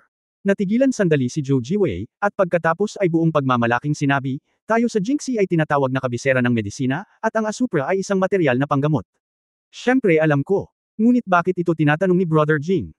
Pagkatapos ay pinag-isipan niya ito at maingat na nagtanong, Brother Jing, ang asupra na ito ay karaniwang ginagamit sa labas upang mapawi ang pangangati. Minsan ay sinabi ng ilang gumagala-gala na warlock na ang sulfur ay maaaring dalhin sa loob sa aphrodisiac, ngunit sa huli lahat ng sumubok nito ay namatay sa pagkalason. Kuya, huwag makipagsapalaran dahil sa maliliit na bagay. Nangako si Jingzi na kung hindi siya mag-aalala tungkol sa pag-inom ng jujube pills, sa kanyang init ng ulo, tiyak na papaluan niya si Zhou Jiwei. Damn it, how come you can associate everything there? Sobrang solid ng driving skills mo, bakit hindi ka magsulat ng H-book? Sa ganitong paraan hindi mo kailangang mag-alala tungkol sa pagtipang araw-araw. Kuya Zhou, huwag kang magsalita ng kalokohan. Pinabili kita ng sulfur para lang maturuan ka ng calligraphy sa hinaharap. Ano ang kalokohan mong pinagsasabi? Napakurap si Zhou Jiwei, na parang nagtatanong kung bakit siya pinabili nito. Gaya ng kakasabi mo lang, ang sulfur na ito ay lason kung iinuman sa loob, kaya mahirap bumili ng sulfur sa labas. Mabibili ito sa mga drugstore, ngunit karamihan sa mga tao ay hindi nakakabili ng marami. Iba si Kuya Zhou. Isang talentadong tao, magsabi ka lang ng ilang salita. Hindi ba kailangang ilabas ng mga medicine boys ang sulfur? Kailangan kong sabihin na kadalasang pinupuri ni Zhou Jiwei si Jingzi, ngunit paminsan-minsan ay napakaraming umutot ng bahaghari, Zhou Jiwei medyo maningning. Haha, yan ang totoo. Pagkatapos ay nagtanong siya, ngunit ano ang kinalaman ng asupra na ito sa pagsasanay ng cursive writing? Saglit na nag-isip si Jingzi, at pagkatapos ay sinabi, Kuya Joe, sa totoo lang noong bata pa ako noong nagsasanay ako ng tula at kaligrapya, may guro ako. Noong panahong iyon, nagtanong ako tungkol sa lahat, ngunit wala akong naabot. Sa halip, noong nagsasanay ako ng mag-isa, gumawa ako ng napakaraming kaligrapya. Alam mo ba kung bakit? Bakit? Dahil hindi ako nagsasalita ng kasing dami mo. Si Zhou Jiwei ay umalis, desidido, nang hindi lumilingon. Sa katunayan, gusto niya talagang magtanong muli, magkano ang tamang halaga na bibilhin. Ngunit natatakot siyang sabihin sa kanya ni Jingzi kung bakit niya gustong-gusto. Kalimutan mo na, bumili ka na lang. Matapos hindi umalis si Zhou Ji, dumura si Jingzi. Damn it, paulit-ulit mong sinasabi na hindi ko kaya. Pagkatapos ay sinabi niya kay Hanhan, Hanhan, napansin mo ba kung saan may nagbebenta ng mga paputok sa lungsod? Saglit na nag-isip si Hanhan, nang magbukas muli ang Zhangja Winery 2 araw na ang nakalipas, nagpadala ang tindera na si Zhang ng isang tao para bilhin ito, narinig ko na ang tungkol dito. Okay, kung ganoon, bumili ka ng saltpeter. Para sa isang dating, ice-making party, tulad ni Hanhan, pamilyar na pamilyar siya sa saltpeter. At pagdating niya sa Jingzhou, halos wala siyang ginagawa. Maging si Jingzi ay nawawala tuwing 3 araw. Wala siyang makitang tao kung gusto niyang protektahan siya, kaya nakakainip. Tuwang-tuwa akong marinig na may gagawin na naman. Gusto ba ng young master na gumawa ulit ng yelo? Sumulyap si Jingzi sa kanya, sa tingin mo kaya mo nang ibenta ang yelong ginagawa mo ngayon. Matapos magkamot ng ulo, nagsimulang mag-analisa si Hanhan, ang panahon ay hindi na mas maganda ngayon kaysa noong tag-araw. Masyadong malamig, lahat gustong magsuot ng mas maraming damit, walang gustong bumili ng yelo. Hindi masama, hindi masama. Tinapik ni Jingzi ang kanyang balikat, mas matalino na si Hanhan ngayon, kaya niya itong suriin. Hehe. Matangkad na ngumiti si Big Pie Face, at pagkatapos ay nagtanong, ngunit dahil hindi ako makagawa ng yelo, bakit hiniling sa akin ng batang punong nayon na bumili ng saltpeter upang matulungan si Mr. Joe na magsanay ng kaligrapya? Matagal mo na bang nakasama si Zhou Jiwei at nahawa siya? Sumulyap si Jingzi kay Hanhan at kumunat ang noo. Mukhang naguguluhan si Hanhan. Marami ka pang sinabi. Namula ang hanggal na pay at hindi na naglakas loob na magtanong pa kay Jingzi. Kinuha ang pera na ibinigay ni Jingzi sa kanya, naglakad siya sa eskinita sa kalye. Pumunta ka. Kabanata 235 Black Powder, ikatlong update. Naghihintay si Jingzi sa kalye. Pagkaraan ng ilang sandali, bumalik sina Hanhan at Zhou Jiwei na parang mga refugee, bawat isa ay may dalang malaking sako. Maiintindihan ng saltpeter duo. Pagkatapos ng lahat, dapat na walang kakulangan ng mga paputok, at si Jingzi ay nagbigay kay Hanhan ng maraming pera. Kung binili niya ito sa presyong mas mataas kaysa sa presyo sa merkado, tiyak na handang ibenta ito ng iba. Ngunit nakakagulat na nabigo si Zhou Ji na maibalik ang ganoong kalaking supot ng asupra. Hindi kaya ninakawan ng drugstore. Pagkatapos magtanong, natukoy na hindi alam ni Zhou Jiwei kung magkano ang bibilhin, kaya binili na lang niya ang lahat. Ayaw munang ibenta ng maliit na gamot na lalaki ito, sa takot na may gagawing masama si Zhou Jiwei sa napakaraming asupra, ngunit matapos marinig na siya ay mula sa Jingxi, pumayag siya sa wakas. Sige, dalhin muna natin sa bahay. Kaya naman, dinala ng dalawa ang sako sa sakit at naglakad patungo sa bahay ni Jing. Si Hanhan ay isang Lianjiazi. Hindi mahirap para sa kanya na magdala ng ganoong sako, ngunit si Zhou Jiwei, isang binata na may malambot na balat at malambot na laman, ay pagod na pagod pagkabalik mula sa botika at naglakad ng napakalayo. Pagdating niya sa pintuan ng bahay ni Jing ay bumagsak siya sa lupa. Sa pagkakataong ito, hindi na siya umimik, sa takot na baka sabihin ni Jingzi na, masyado siyang nagsalita, muli. Kuya Joe, hindi maganda ang pangangatawan mo. Paano ka makakasulat ng calligraphy? Ganito, Jing. Brother Jing, ang pagsusulat ng calligraphy ay hindi kasing husay ng iyong pangangatawan. Mahalaga ba ito? Napabuntong hininga si Zhou Jiwei, mukhang nalilito. Oo naman. Kung sobrang ganda ng calligraphy mo, mainggit ka at mabubugbog. Kung wala ka sa kalusugan, hindi ka makakatakas. Ang pamilya Jing. Pumunta si Zhou Xining sa palasyo upang dumalo sa korte, at pagkatapos ay direktang bumalik sa mansyon ng punong ministro, habang si Liu Jinghong ay pumunta sa lungsod ng Jingzhou upang siyasatin ang istasyon ng Jinghong Cavalry. Bagamat kapag kasama nila siya sa gabi, sina Zhou Xining at Liu Jinghong ay parehong mukhang maliliit na babae. Poster, pero kapag nasa labas, puno sila ng malalakas na karakter ng babae. Kahanga-hanga ang kaibahang ito, at labis itong ikinatuwa ni Jingzi. Matapos hilingin kina Zhou Jiwei at Hanhan na ilagay ang kanilang mga gamit, nag-issue si Jingzi ng utos ng pagpapaalis, Kuya Joe, ito na po ngayon. Bumalik ka muna. Si Zhou Jiwei, na kasing pagod ng isang aso, ay hindi maiwasang magtanong ng ilang katanungan. Handa ka bang magsanay ng kaligrapya? Hindi sapat ang pangangatawan mo. Bumalik ka at magsanay muli. Kapag na-master mo na, ito, tuturuan kita ng cursive writing. Kuya Jing, hindi na kailangang sanayin ang iyong pangangatawan. Hindi naman kasi ako mahilig mapunta sa spotlight tulad mo. Nililibang ko lang ang sarili ko sa bahay. Ang saya lang, walang papatol sa akin, turuan mo pa ako. Pero naisip ko, mahilig kang magpakitang gilas, hindi ka ba natatalo? Yun lang. Pagkatapos mag-isip tungkol dito, sumama ka sa akin. Pagkatapos niyang sabihin iyon, lumabas siya ng bahay at pumunta sa pampang ng Yishui River. Itinuro niya ang malawak na ibabaw ng tubig at nagtanong, ano ito? Ito ang Yishui River. Tubig. Oo, tumingin ka lang dito at lumapit sa akin para turuan ka ng calligraphy kapag may epiphany ka. Anong klaseng epiphany ang meron? Nang makita ni Jingzi ang kanyang pagkalito, ngumiti si Jingzi, tumingin sa lawa at nagsabi, may 3 kaharian sa pagsulat ng kaligrapya. Ang isa ay kung saan nakikita mo ang tubig bilang tubig ngayon, at ang pangalawa ay mas advanced, na tinatawag na pagtingin sa tubig bilang tubig. Tungkol sa ikatlong estado, makikita mo na ang tubig ay hindi tubig. Ang pangatlo ay ang pagbabalik sa kalikasan, na tinatawag na pagtingin sa tubig o tubig. Ang pagsulat ng kaligrapya ay napakakomplikado. Tumingin si Zhou Jiwei kay Jingzi at hindi maiwasang mamangha. Hindi katakataka na nakakita siya ng ilang mga master na nagsusulat ng kaligrapya sa buong buhay nilang ngunit hindi sila marunong magsulat ng kasing husay ni Jingzi. Ito ay isang pagkakaiba sa antas. Tama talaga ang apprentice na ito. Kapag nagtagumpay siya sa kanyang pag-aaral, tiyak na ipapakita niya ang kanyang kapangyarihan sa kanyang pagbabalik sa Jingxi. Ngunit napaka-curious niyang tinanong, ano ang kaharian ni Brother Jing? Ito ba ang pinakamataas na kaharian, tubig o tubig? Umiling si Jingzi, medyo espesyal ang aking kaharian. Matapos iwan ang Zhou Jiwei upang matuyo sa tabi ng Yishui River, umuwi si Jingzi. Una, hiniling ni Hanhan kay Hanhan na dalhin ang sulfur at saltpeter sa silid, at pagkatapos ay nangolekta ng maraming carbon mula sa woodshed, maingat na inilagay ito sa mesa. Ang 3 higanti sa mundo ng pulbura ay pinagsama-sama. Noong gumagawa siya ng yelo sa Mangshan, lumitaw sa isip niya ang prototype ng paggawa ng black powder.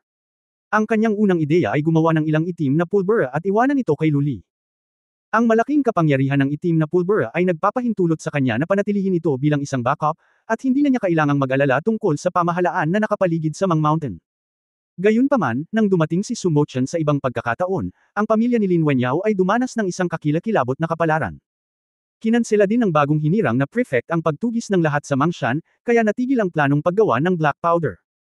Kahapon, nang magsalita siya tungkol sa paraan ng pagbasag ng mga damit na may pilak sa korte, muli niyang naisip ang planong ito. Walang alinlangan, ang pinakamabilis na sandata upang talunin ang mga depensa ay itim na pulbus, dahil ito ay lubhang sensitibo, madaling masunog, napakasimpleng patakbuhin, maaaring maapoy ng mahinang spark, at lubhang mapanira. Kapag ang bawat unit ng dami ng pulbura ay nasusunog, ang temperatura ng pagkasunog ay umabot sa higit sa 1,000 degrees Celsius, at ang volume ay maaaring lumawak ng halos 10,000 beses. Maaaring sirain ng marahas na pagsabog ang mga gusali ng libu-libong beses ang lakas ng tunog. Kaya naman naglakas loob si Jingzi na tumaya kay Qi Junguang na hanggat mayroon siyang sapat na itim na pulbus, kaya niyang pasabugan ang buong Southern Qi Dynasty, lalo pa ang 50 pilak na tropa ng sinulid. At kung ang ilang matutulis na talam o iba pang matigas na bagay tulad ng mga bakal na bato ay ihalo sa pulbura, kapag ito ay pumutok, ito ay magiging kasing lakas ng isang shotgun, na madaling tumagos sa katawan ng tao at magdulot ng mas malaking pinsala. Tungkol sa kung paano gawin ito, kahit na hindi siya isang taong inhinyero, alam pa rin niya ang kaunti tungkol sa orihinal na ratio ng pagsasaayos ng itim na pulbus. Gayunpaman, sa pagunlad ng panahon, ang ratio na ito ay dumaan din sa maraming mga pagpapabuti, kaya handa siyang subukan ito. Una niyang pinukpok ang saltpeter, sulfur at carbon sa pinong pulbus ayon sa pagkakasunod-sunod, at pagkatapos ay hiniling kay Hanhan na humanap ng ilang tubo ng kawayan sa nakapirming sukat, bilangin ang mga ito, at ilagay ang mga hilaw na materyales. Matapos maging malakas ang plug hammer, nagdagdag siya ng mahabang tingga. Dahil ang mga hilaw na materyales ay madaling makuha at si Jingzi ay may mga ideya sa produksyon, 6 na itim na pulbus na bamboo tube na may iba't ibang sukat at timbang ay handa ng wala pang kalahating oras. Sa oras na ito, kumatok si Hanhan sa pinto. Anong mali? Binuksan ni Jingzi ang pinto at nagtanong. Bumalik na si Master Zhou at sinabing naliwanagan na siya. Lumabas si Jingzi at nakita si Zhou Jiwei na nakatayo sa labas ng pinto na naka-cross legs, mataas ang loob at mayabang. Nang makita si Jingzi, agad niyang itinaas ang kanyang mga kamay at nakangiting sinabi, Brother Jing, hindi, kailangan na kitang tawaging Master simula ngayon. Kanina lang, hiniling sa akin ni Master na panuurin ang lagaslas ng tubig sa tabi ng Yishui River. Akala ko noong una ay pinagtatawanan ako ni Master, pero tingnan mo, matagal na akong wala ng ideya. Ngunit nang makita ko ang intersection ng tubig at langit sa kalayuan ng Yishui River, bigla kong napagtanto. Tingnan mo muli ang tubig, at ito ay tubig pa rin. P.S. Appeal kung titingnan mo ang pirated na bersyon ng mga sapatos na pambata, nararamdaman mo ba kung minsan na mababaw ang pagkakasulat at mas gusto mo pa? Pagkatapos ay magmadali at basahin ang orihinal na bersyon, dahil ang ilang mga bagay ay makikita lamang sa orihinal na bersyon. Ang isang kabanata ay 10 sentimo lamang. Hindi mo ito mabibili at malulugi, at hindi mo ito mabibili at malinlang. Ano pa hinihintay mo? Halika na dali. Kabanata 236, Pag-alis, ika-4 na update. Sa pagtingin kay Zhou Jiwei, si Jingzi ay may ngiti sa kanyang mukha. Pero sa puso ko, sabi ng nanay mo, martilyo ka ba? Ngayong napagtanto ni Brother Zhou ang isang bagay, ngayon ay maaari na nating ituro kay Brother Zhou ang asensya ng cursive writing. Guru. Ikanaway ni Zhou Jiwei ang kanyang kamay at mahinhin na sinabi, hindi mo na ako kailangang tawagin Kuya Zhou, tawagin mo na lang akong disipulo. Hindi ipinagmalaki ni Zhou Jiwei ang kanyang katayuan dahil sa edad ni Jingzi, dahil sa kanyang palagay, ang talento at pagkatuto ni Jingzi ay masasabing numero 1 tao sa Angwo, ngunit hindi pa nababatid ang kanyang pangalan, kung hindi ay magiging master na siya. Kung sasambahin mo ang unang tao bilang iyong guro, magkakaroon ka pa rin ng mukha kapag nagsasalita.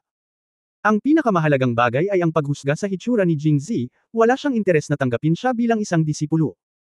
Kung hindi siya nagtiyaga at nag-ambag, sa madaling panahon, kahit na walang silbi, hindi siya tatanggapin ni Jingzi bilang kanyang alagad.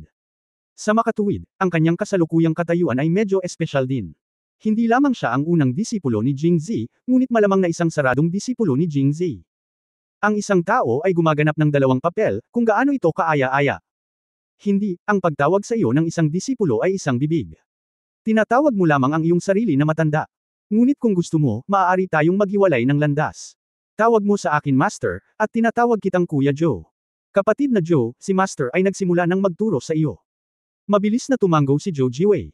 Dahil walang permanenteng naninirahan sa pamilya Jing, si Liu Jinghong ay bumalik paminsan-minsan, at siya ay isang general ng militar, kaya walang panulat at tinte sa bahay. Kaya sinundan ni Jingzi si Zhou Jifu sa kanyang tinitirhan. Pagdating niya, nakatingin sa maluwag na patio na may 3 pasukan at 3 labasan sa harap niya at ang mga muebles na gawa sa pera sa sala, nagkaroon siya ng bagong pagkaunawa kay Zhou Jiwei. Nasaan ang scholarly family na ito? Isang perpektong pangalawang henerasyon. Hindi katakataka na si Hanhan ay nakisama sa kanya sa gabi, higit sa lahat dahil ang lugar na ito ay sapat na malaki. Nang makita ang inggit sa mga mata ni Jingzi, hindi nagpaliwanag si Zhou Ji, bumili din ang lolo ko ng bahay sa Jingzhou noong mga unang taon niya. Isa na ito sa kanila. Walang nakatira doon kapag weekdays. Dumating ako rito pagdating ko sa Jingzhou. Jingzi nodang, talagang may magandang pamilya si Brother Joe. Ngumiti si Zhou Jiwei at mahinhin na sinabi, katamtaman lang. Kung ikukumpara sa aming tahanan sa Jingxi, ang lugar na ito ay walang banggitin. Mas malala pa itong B kaysa kay Ben. 9 Love si Wang Chui. Ayaw na ni Jingzi na makipag-usap sa kanya ng walang kaparirikan at direktang nagsimulang magturo. Pag-aaral. Sa desk, ang mga panulat, tinta, papel at mga inkstone ay ganap na inihanda. Bilang isang disipulo, si Zhou Jiwei ay may kamalayan. Pagkapasok sa silid, hinayaan niya si Jingzi na umupo sa pangunahing upuan habang siya ay tumabi at naghanda. Sa pulong ng tula, hindi tiningnan ni Jingzi ang sinulat ni Zhou Jiwei. Mabilis niyang tiningnan ang kanyang mga paghahanda at biglang napagtanto na maganda ang kanyang poster at siya nga ang pinaka-talented na tao sa Jingxi.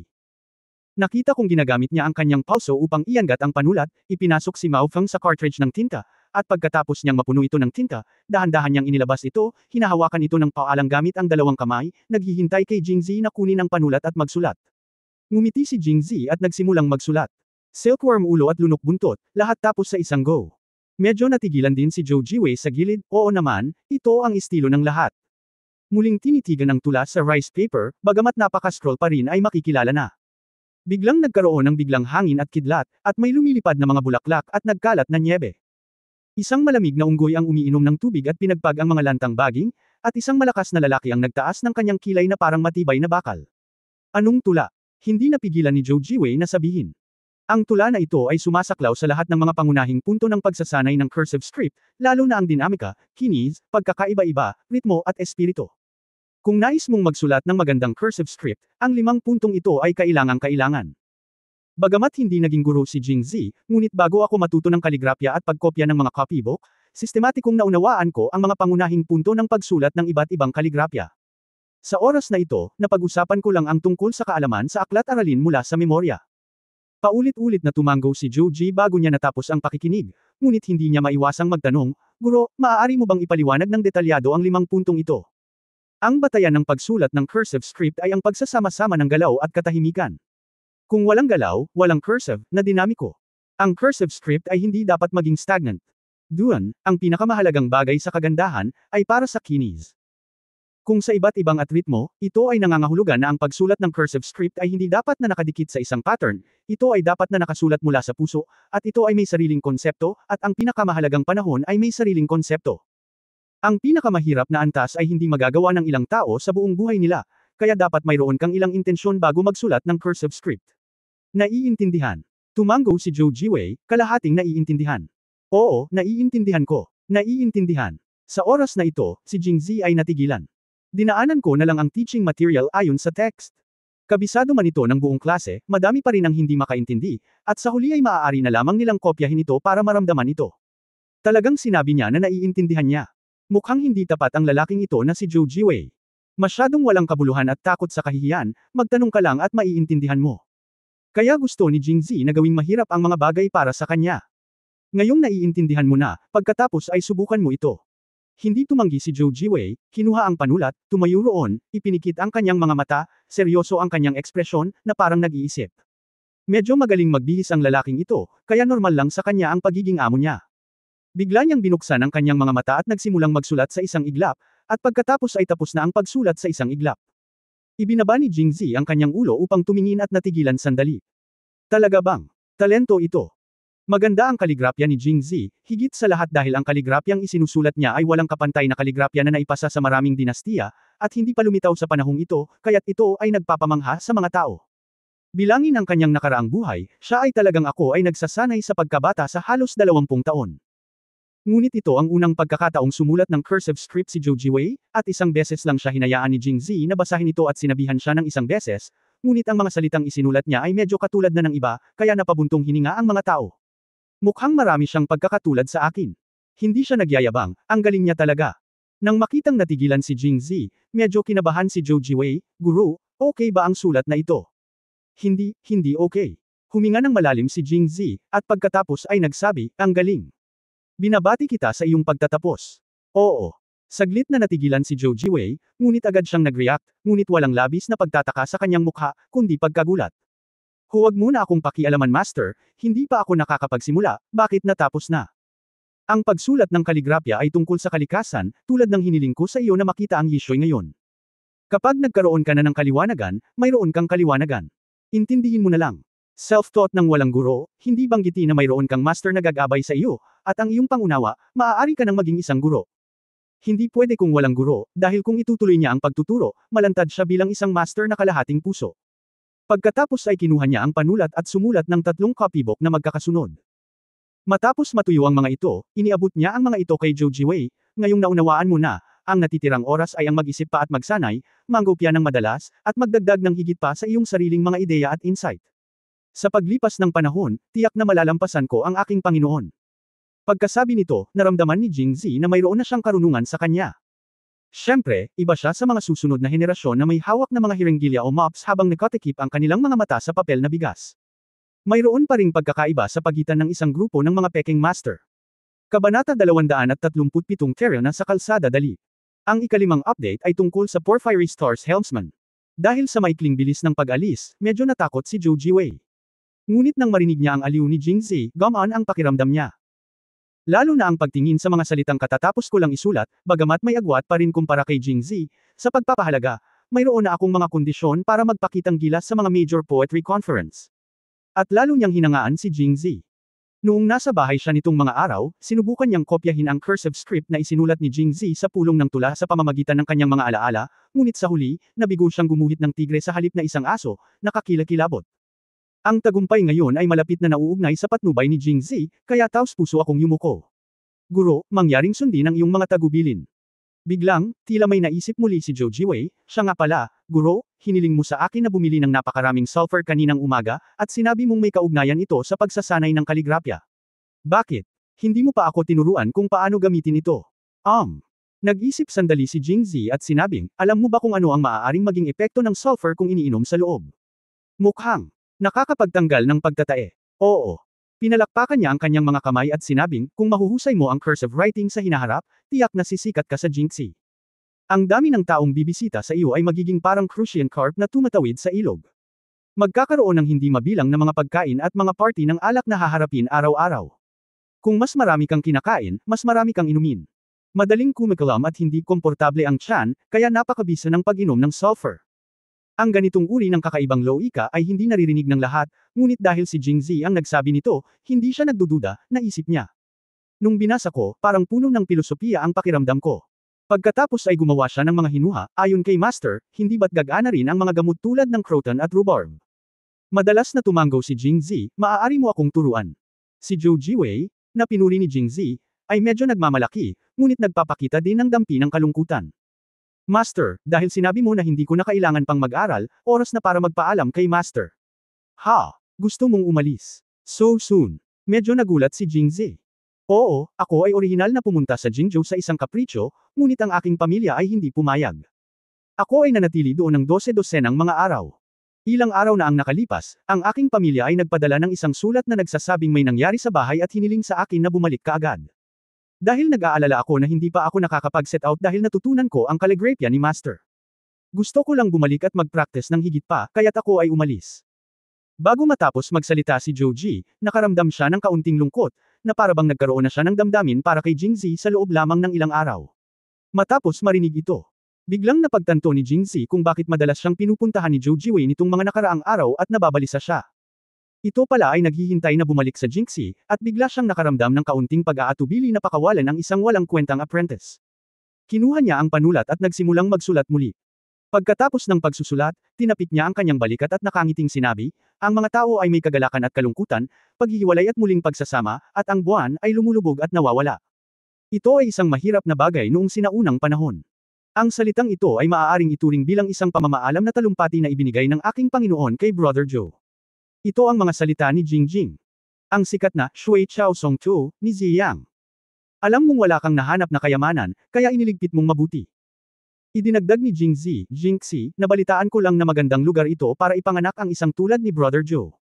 Hindi magtatagal ay pupunta doon ang aking amo para maglibot. Kailangan kong hayaan si Brother Joe na alagaan siyang mabuti. Paano kung? Ang reception. Ang galing. Tuwang-tuwang pinalakpakan ni Zhou Jiwei ang kanyang mga kamay, kung pupunta si Master sa Jingxi, dapat siyang lumapit sa akin. Pagkatapos ay naisip niya, ngunit sa talento ni Master, natatakot ako na hindi pa siya pupunta sa Jingxi. Pambahay na pangalan na, malamang narinig ko na. Tinapik ni Jingzi ang kanyang balikat at nagtanong, kailan aalis si Kuya Joe? Nag-aalala pa rin ako na hindi ko makita si Brother Joe sa lalong madaling panahon, kaya bakit hindi ngayong gabi? Nagho-host ako para kay Master, ginagamot ako ni Kuya Joe, paano kung manatili tayo dito hanggang sa malasing tayo? Napabuntong hininga, umiling si Zhou Jiwei at sinabing, Guro, gusto ko ring makipag-inuman sa iyo, ngunit nag-aaksaya lang ako ng oras sa Jingzhou. Masyadong mahaba. Nagpadala na ng karwahe ang pamilya. Dapat na tayong umalis sa umaga. Hindi na talaga ako makapaghintay. Habang nagsasalita siya, isang malakas at makapangyarihang lalaki ang pumasok mula sa labas at magalang na nagsabi, Young Master, tayo na. Sige, sumakay ka muna sa kotse, at magsasabi ako ng ilang salita kay Master at lalabas ka agad. Oh, okay. Ang malakas na lalaki ay sumulyap kay Jingzi, at ang kanyang mga mata ay nanatili kay Han-Han ng ilang sandali. Tumalikod at lumabas. Nang makita ito, alam ni Jingzi na kailangang umalis si Zhou Jiwei, at tila inaliw siya, Kuya Joe, umalis na tayo. Sa lalong madaling panahon, tiyak na pupunta ako sa Jingxi bilang aking guro. Sa kanluran ng Jingxi, nandyan si King Jin, Tung Tian Tower, at nandoon din si Qingqiu. At narinig ko mula kay Qingqiu na ang kompetisyon sa pagitan ng apat na pangunahing sekta ay gaganapin sa Jingxi sa loob ng higit sa isang buwan, at tiyak na magiging masigla ito. Bukod dito, tungkol sa kanyang opisyal na posisyon, si Jingzi ay mayroon ding prototype sa kanyang isipan. Ang bagong opisyal ay naluklok na may tatlong bagay na nasa isip, at sinamantala lang niya ang pagkakataong ito na pumunta sa Jingxi para manggulo. Kaya naman sobrang confident ako na pupunta talaga ako sa Jingxi. Tumanggo si Zhou Jiwei, ngunit curious na nagtanong, nagtataka ako kung bakit kailangang pumunta si Master sa Jingxi. Siyempre hindi niya akalain na ginagawa ito ni Jingzi para sa kanya. Pagkaraan ng ilang sandali ay nag-isip siya, at bigla siyang natauhan. Mataimtim niyang sinabi, Guru, huwag kang mag-alala. Sa sandaling bumalik ako sa Jingxi sa pagkakataong ito, maghahanap ako ng mga aphrodisiac para kay Master. Kapag pumunta si Master sa Jingxi, maibabalik niya ang kanyang kaluwalhatian. Sumilip si Jingzi sa labas ng pinto at sinabing, Oy, gam-abi na. Sa tingin ko ay dapat na umalis si Brother Joe ng mabilis. Sa mansyon ni Prinsipe Siang, si Sumowo at Su Jinping ay nakaupo sa study, isa na may malungkot na mukha. Medyo namutla ang isa, habang si Bai Qingyuan ay nakatayo malapit sa pinto, bumantong hininga. Napag-alaman na noong nakaraang gabi, si Su Jinping ay halos malasing na sa utos ni Jingzi sa pag-inom, at diretso siyang nakatulog mula sa gabing iyon hanggang sa sumunod na gabi. Kahit na bumalik si Su Moyan mula sa korte, gising pa rin siya. Hindi man lang alam kung ano ang nangyayari sa labas. Nang siya ay ganap na gising sa ikatlong umaga, narinig niya ang balita na si Jingzi ay pinaslang at iniligtas noong nakaraang gabi, ngunit hindi siya nang ahas na magpakita ng anumang emosyon sa tabi ni Su Moyan. Sa kabutihang palad, hindi gaanong nag-isip si Su Moyan, at inisip na ang bagay na ito ay walang kinalaman kay Su Jinping, na labis na uminom, kaya hiniling niya sa kanya na magpahinga pa at huminto sa pagtatanong. Sinamantala ni Su Jinping ang pagkakataon at pumuslit sa mansyon ni Prince Xiang. Hoy, napaka-impulsive ko. Umiling si Bai Qingyuan at bumantong hininga. Paulit-ulit kong sinabi na kahit hindi tayo makipagkaibigan sa kanya, hindi tayo dapat maging magkaaway. Bakit hindi ka makinig? Sa pagkakataong ito ay si Liu Jinghong na ang lilito, at naroon si Zhou Xining sa korte. Hindi pa sapat ang mga ito. Nakalimutan mo na ba ang iba? Umiiral ba sila? Kung talagang kalaban natin sila, siguradong magiging manipis tayo sa yelo kung gusto nating gumawa ng kahit ano sa hinaharap. Napailing din si Sumowo pagkatapos marinig ito. Teifu Bai, ngayong nangyari na ang bagay na ito, wala nang silbi ang pag-usapan ito, kaya huwag mo na akong punahin pa. Ang pinakakagyat na bagay ngayon ay pag-usapan kung paano haharapin ang mga resulta. Ang pag-iiwan sa iba, ang pinakakinabahala ko ngayon ay kung ano ang iisipin ng iyong kamahalan. Nag-aalalang sabi ni Sumowo. Kabanata 238 sa Kasumakay. Unang update. Sayang. Muling bumantong hininga si Bai Qingyuan, sa kabutihang palad, walang plano ang kanyang kamahalan na imbestigahan ng mahigpit ang bagay na ito. Kung hindi, saan nanggaling ang mga taong ito, kailan sila pumasok sa kabisera, at kanino sila nakipag-ugnayan, paano nila ito naitago? Sa simula, sinadya kong patayin si Jingzi. Natakot ako na kung masyadong mataas ang kanyang panimulang punto, maaga o huli ay pagmumulan siya ng gulo kung hindi siya magagamit namin. Pero kapag nangyari ito, mahihirapan na naman akong tumutol. Natural, makikita na si Emperor An ay hindi nakahanap ng mga pahiwatig, ngunit sadyang hindi nag-imbestiga, at ginamit ang bagay na ito upang makakuha ng isang posisyon na nagpapalaki ng mga benepisyo para kay Jingzi. Sa makatuwid, maging si Emperor An, Liu Jinghong, Zhu Tong o silang lahat sila ay umabot sa tahimik na pagkakaunawaan, tumahimik, hinayaan ang bagay na ito, at tinupad ang kaso ni Jingzi. Hindi ko lang alam kung ano ang susunod na opisyal na posisyon ni Jingzi. Kung tinuturing pa rin ako ng kamahalan bilang iyong guro. Ang dahilan kung bakit nakatali si Bai Qingyuan kay Sumowo ay dahil siya ang naging guro ni Sumowo mula noong siya ay bata pa. Nang marinig ito ni Sumowo, agad niyang sinabi, "Guro, syempre nakikilala kita. Kung mayroon kang sasabihin, okay lang na sabihin ito."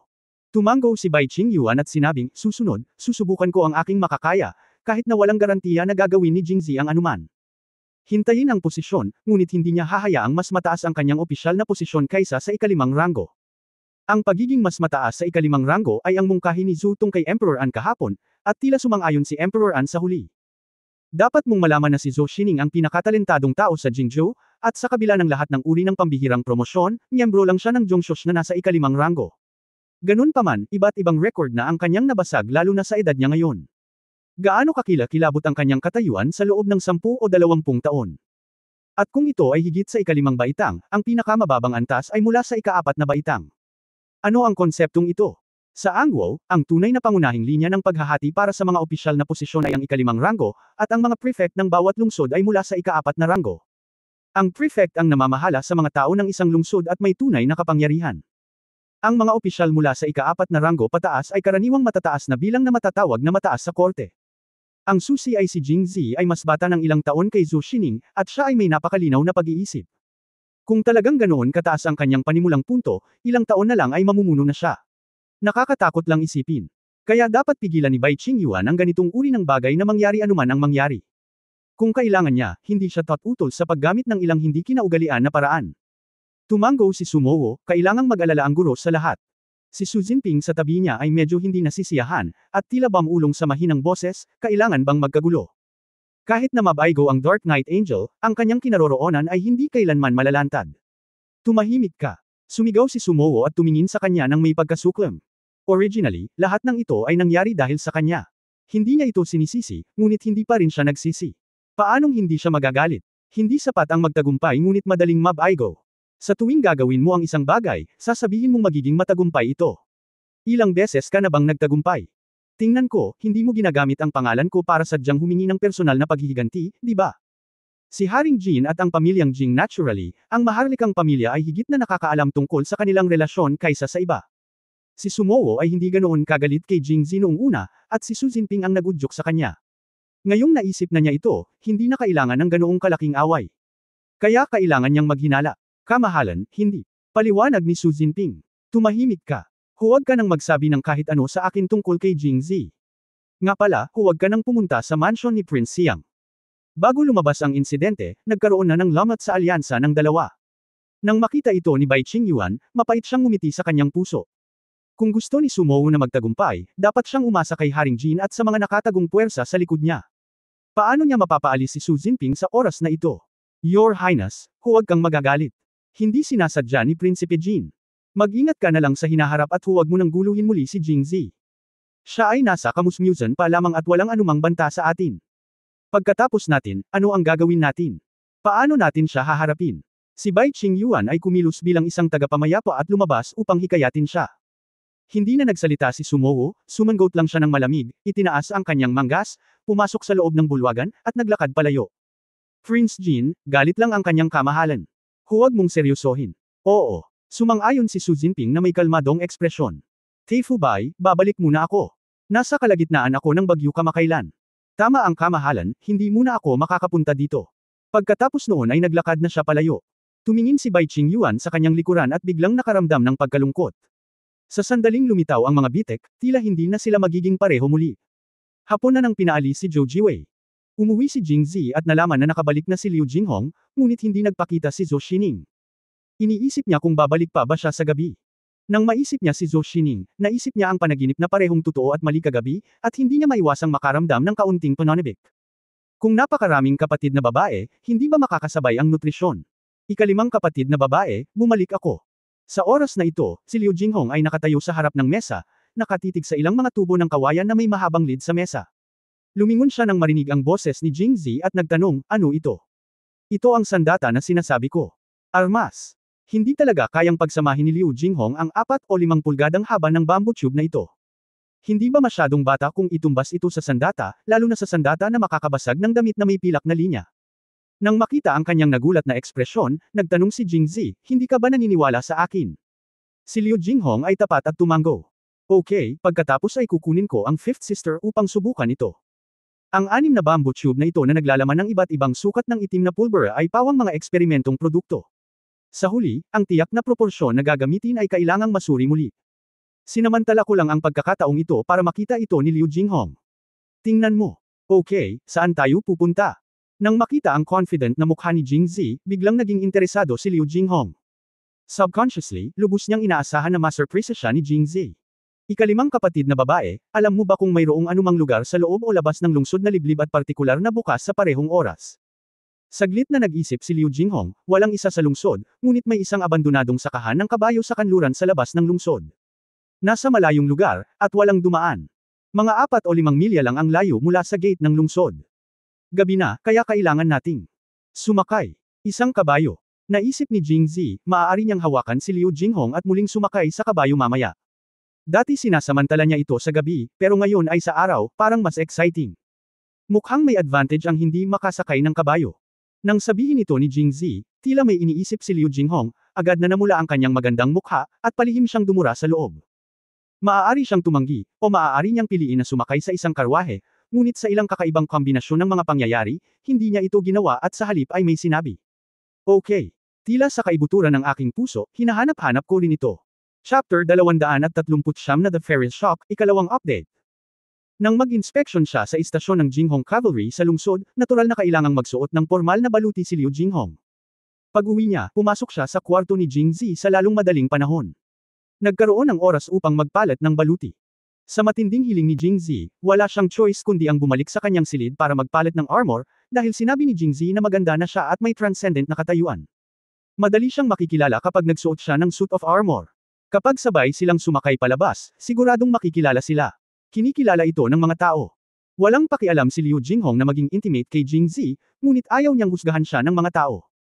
Siya ay likas na prangka at hindi natatakot sa pamumuna, ngunit nag-aalala siyang magkaroon ng masamang impluwensya sa kanyang kapatid. Tila simula nang lumitaw si Jingzi, ang lahat ng kanyang iniisip ay nagsimulang umikot sa kanya. Nang magpalat ng damit si Liu Jinghong at lumabas, natigilan si Jingzi. Maraming beses nang nagsuot ng casual na damit si Liu Jinghong, ngunit masasabi lamang na ito ay lubos na kasiya siya. Kasama ang kanyang magandang mukha, bagamat ito ay nakalulugod sa mata, hindi ito gaanong kahanga-hanga gaya ngayon. Lumitaw si Liu Jinghong sa pinto na nakasuot ng light orange-red gauze dress na may pink na peonies na nakaberde sa cuffs. Ang ilang mga mapalad na ulap ay binalangkas ng pilak na sinulid, at isang hilera ng asul na mga ulap ng tubig sa dagat ay iginuhit sa laylayan. Ang panlabas na Amerikana ay isang rose-red brocade jacket na may snow-white fluff na natahi sa mga sulok. Ang dibdib ay nakabalot ng isang malawak na piraso ng mapusyaw na dilaw na brocade, at isang light pink na sinturon ay nakabalot sa baywang. Dahan-daang ibinaling ang katawan at ang mahabang palda ay nakalatag, at ang mga kamay at paa ay hinihipan ng hangin. Kasing ganda ng Willow. Kung ang orihinal na Liu Jinghong ay mayroon lamang kagandahan ng isang babae, kung gayon si Liu Jinghong ay mayroon na ngayong kagandahan ng isang babae, na ginagawa siyang lubhang kaakit-akit. Tila si Liu Jinghong ay hindi kailanman nagsusuot ng gayong pambabae na suit, at kapag tinitingnan ni Jingzi ng walang prinsipyo, si Liu Jinghong ay palaging nahihiya. Nakatayo sa pintuan, kinakabahan niyang pinulot ang kanyang magulong itim na buhok gamit ang kanyang manipis na mga daliri, ibinaba ang kanyang kilay at sinabing, sa totoo lang, ayaw kong magsuot ng ganitong damit, ngunit sinabi ni Mother Wu na walang ibang damit sa bahay. Hindi ba ito nababagay sa akin o mukhang masama? Tanong ni Zinzin. Hindi naman sa hindi maganda, kundi ang ganda. Lumapit si Jingzi sa kanya, tiningnan siya ng mabuti, at nakangiting sinabi, hindi pa ako nakakita ng ganito kagandang engkanto. Hindi ko maiwasang tingnan ito ng higit pa.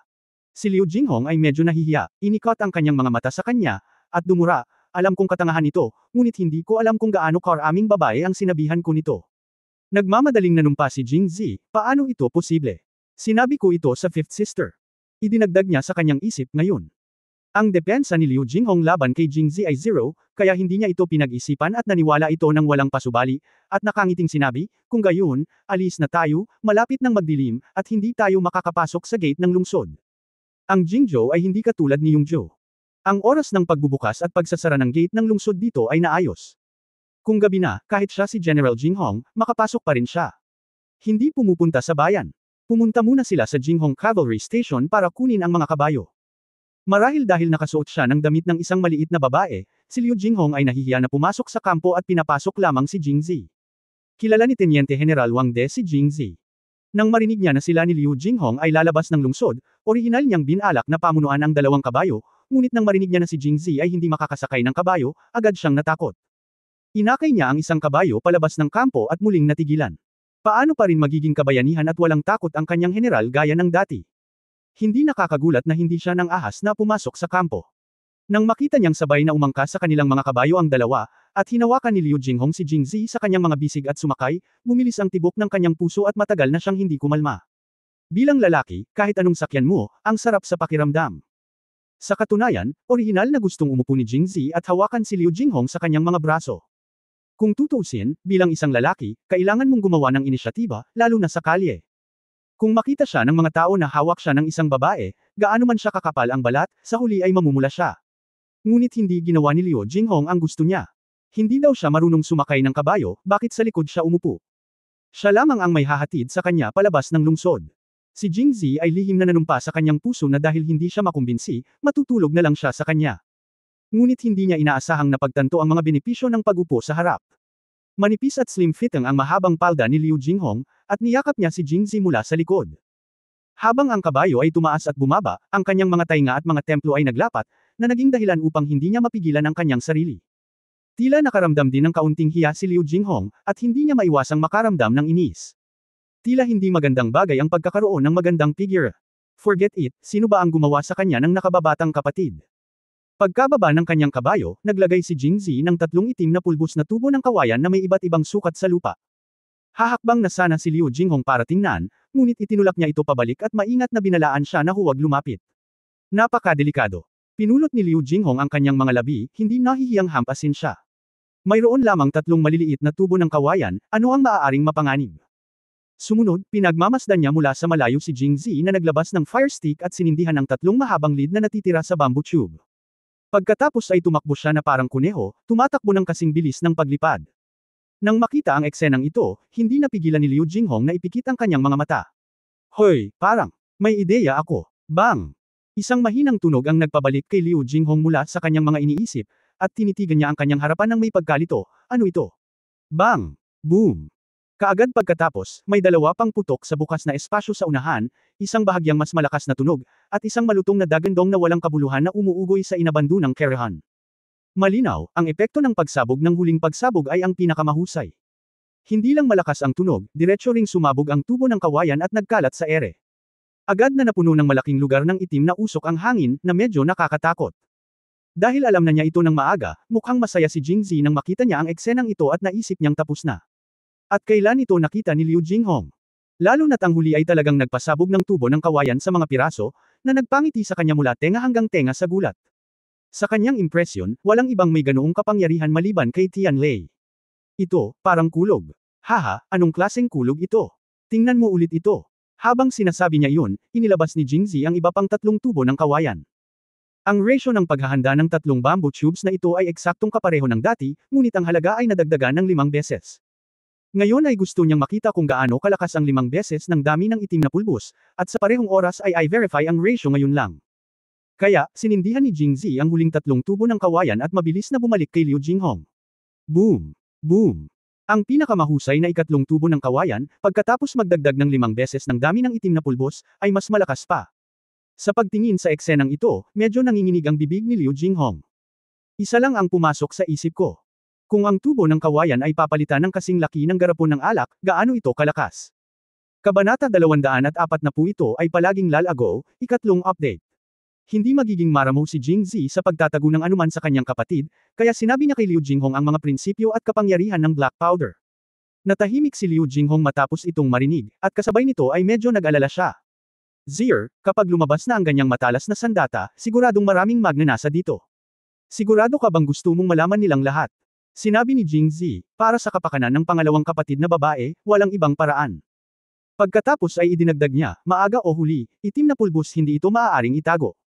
Mas mabuti na ilabas ito sa harap ng kanyang kamahalan at pagkatapos ay gumawa ng isang dahilan upang sabihin na ito ay ipinadala ng isang gumagala-gala na pari ng tao. Anyway, kahit nahanapin ito ng iba, hindi nila mahanap ang tapos na produkto. At kapag natapos na ang pagsusulit sa martial arts, gagawin ko. Ngayon, ang iba ay may nais na opisyal na mag-isip. Gayunpaman, palaging nag-aalala si Liu Jinghong, at naisip niyang aalis siya sa Beijing pagkatapos ng pagsusulit sa martial arts, kaya paano siya makakatiyak na wala na siya noon? Pababa.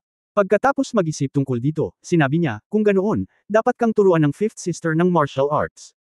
Nagulat si Jingzi nang makita niyang hinihila siya paarap ni Liu Jinghong. Fifth sister, hindi ka muna magpa-practice ngayon ha. Ang oras ay mahigpit, at kailangan nating makipaglaban sa oras. Fifth sister, matagal na akong nagtatrabaho ngayon at masakit ang likod at binti ko. Hindi ko mapigilan. Kung hindi, maghintay tayo ng isa pang araw. Halika na. Akala ni Jingzi ay nagseselos na naman si Liu Jinghong kay Zhou Xining at bubugbugin siya sa pangalan ng martial arts. Anong kinakatakutan mo? Pinandilatan siya ni Liu Jinghong, natuklasan ko lang na ang iyong mga binti at paa ay kasing flexible at malakas noong bata ka. Bukod pa rito, bagaman mayroon kang panloob na lakas, wala kang pundasyon.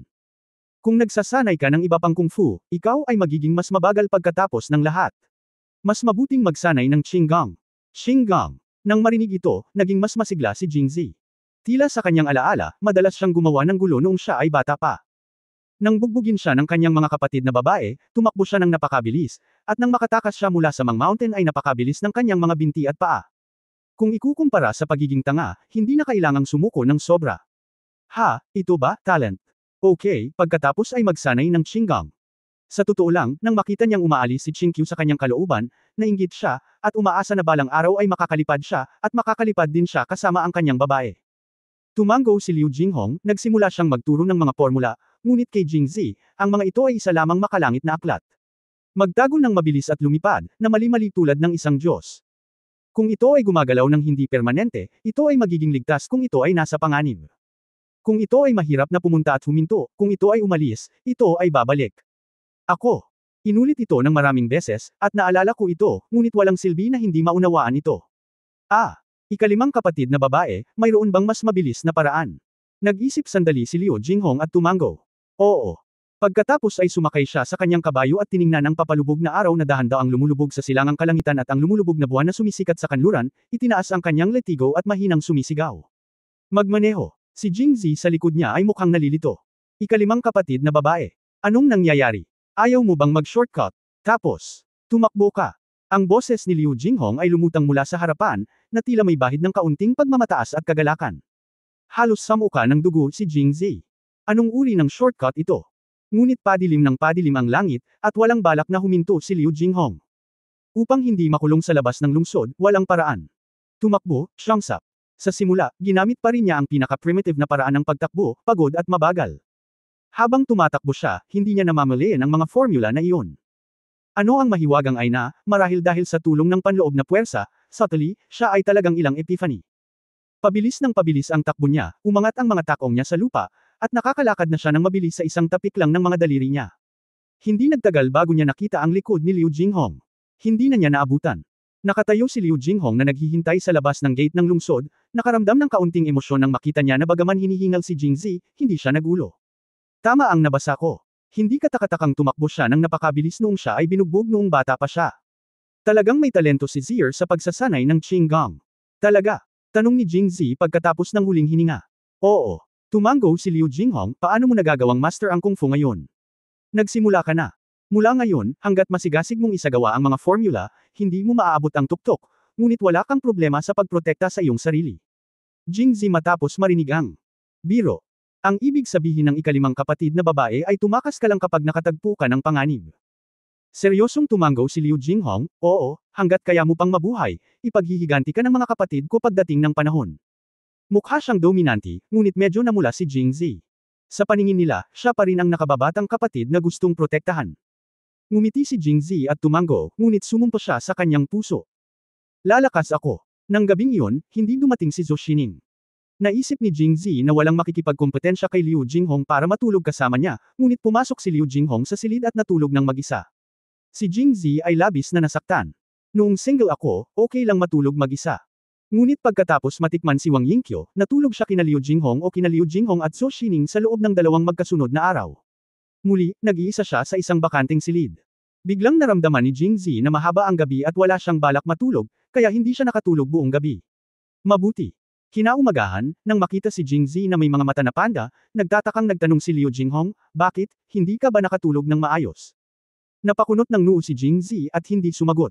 Sa halip, nagtanong siya, pupunta ba roon si Fifth Sister mamaya? Inspection sa istasyon. Pinipigilan ng kanyang galit, nadama ni Jingzi na kailangang pumunta sa Wakshan upang magkaroon ng malalim na komunikasyon kay Wang Yingqiu. Sa hindi inaasahang pagkakataon, ngumiti si Liu Jinghong at sinabing, may gagawin ako sa bahay, kaya hindi ako pupunta. May gagawin ako sa bahay. Ano yun? Siyempre nakatingin ako sa'yo. Sinulyapan niya si Jingzi at idinagdag, nagsasanay ako ng Qinggang. Fifth sister, actually I think I have completely understand the essence of Qinggang formula. I can just practice it at home. Fifth sister, hindi ko na kailangang tumingin sa akin, kaya hindi na kita maantala. Umiling si Liu Jinghong, okay lang, huwag mag-antala. Susunod, si Liu Jinghong ay aktwal na nag-practice ng Qinggang kasama si Jingzi ng higit sa 1 oras. Marahil dahil sa negatibong pagtutol sa kanyang puso, siya ay nakagawa ng kaunting pagunlad, at isang galit na si Liu Jinghong ay pinagalitan siya sa tabi niya. Nang makitang hindi opsyon ang pananatili sa bahay, naisip ito ni Jingzi at nakaisip siya ng ideya. Sa isang pahinga, sinabi ni Jingzi, ikalimang kapatid na babae, iyon na ang para sa pagsasanay ngayon. Pumunta ka sa istasyon upang mag-inspection, nagkataon na gusto kong lumabas at magtrabaho sandali. Tumaas ang kilay ni Liu Jinghong, ano ang kailangan mong gawin? Sa mata niya, isa lang siyang bastard. Siyempre busy ako. Sinuri ni Jingzi, ang mga bamboo tubes kahapon ay mga test item lang. Susunod, papalitan ko ang mga bamboo tube ng mga garapon ng alak, kaya plano kong pumunta sa Zhangja Winery at humingi ng ilang walang laman na garapon ng alak. Kaya, ikalimang kapatid na babae, bakit hindi pumunta sa istasyon at siyasatin ito? Walang saysay ang pagsunod sa akin upang kunin ang garapon ng alak pa rin. Payo ni Jingzi. Alak ni Zhang. Pinaikit ni Liu Jinghong ang kanyang mga mata at agad na naisip ang sinabi ni Zhou Xining kahapon. Pupunta ako, tiyak na magiging kawili-wili ito. Pagtatapos ng kabanata. For more updates, click on the notification bell.